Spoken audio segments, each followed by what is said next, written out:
जनता दल नेता मैंने समस्ते तांकर मन भितर गोटे द्वंद्व सृष्टि हो गलानी चाषी मैंने वर्तमान बीजेपी मुहा सरकार धान संग्रह कर फेल मारी मंडी परिचालन फेल मारी क्या कौन मिछ और धुआं आप कहते वर्तमान पर्यंत हाराहारी 63 लाख क्विंटाल धान कलाहांडी रे उठी सारा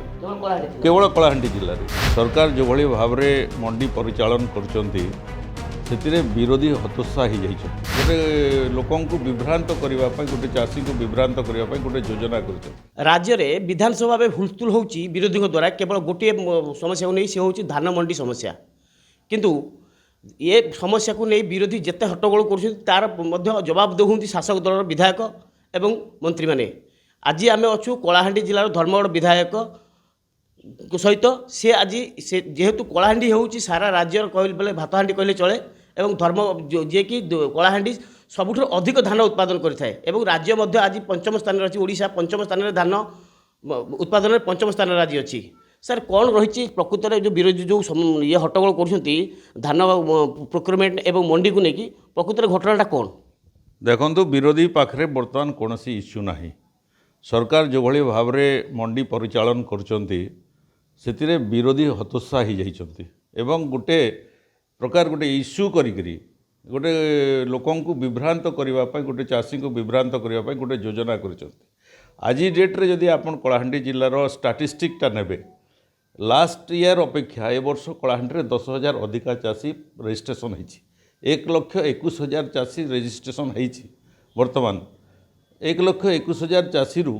आम वर्तमान पर्यंत हाराहारी 63 लाख क्विंटाल धान कलाहांडी उठी सारा केवल कलाहांडी जिले में आउ से 1,14,000 चाषी ऑलरेडी पार्टिसिपेट कले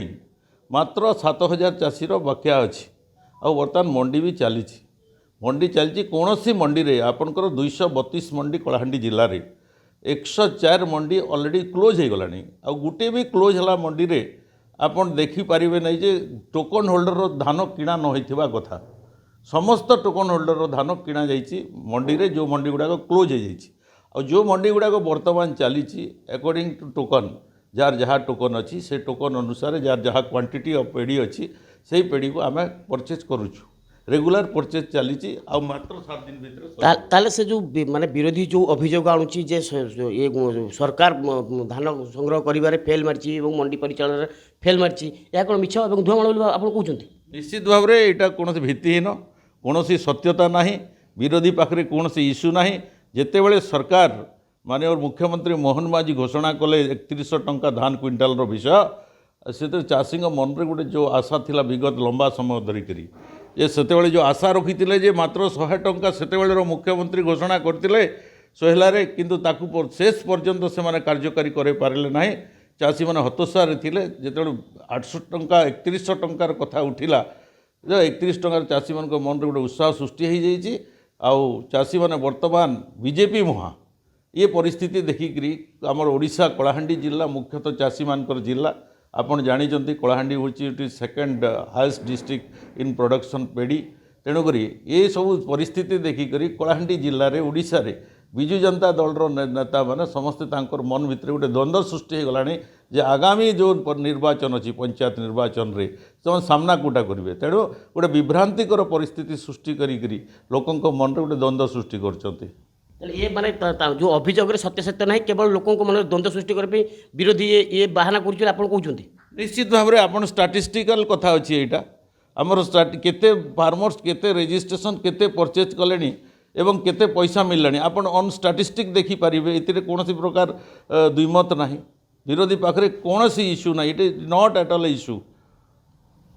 आप शुणुले विरोधी जे धर्मगढ़ विधायक सुधीर पाटजोशी महाशय से कहते जे कि विरोधी पाखे कौन इश्यू ना से जदि विरोधी पाखे इश्यू था से परिसंख्यान रिपोर्ट को नहीं जो स्टाटिस्टिक्स रिपोर्ट ता रिपोर्ट को लेकिन से जनता पाखे पहुँचे से जनता पाखे पहुँच पाने जनता दूरे सारे सी केवल विधानसभा एभली माने भ्रमात्मक तथ्य दे माने केवल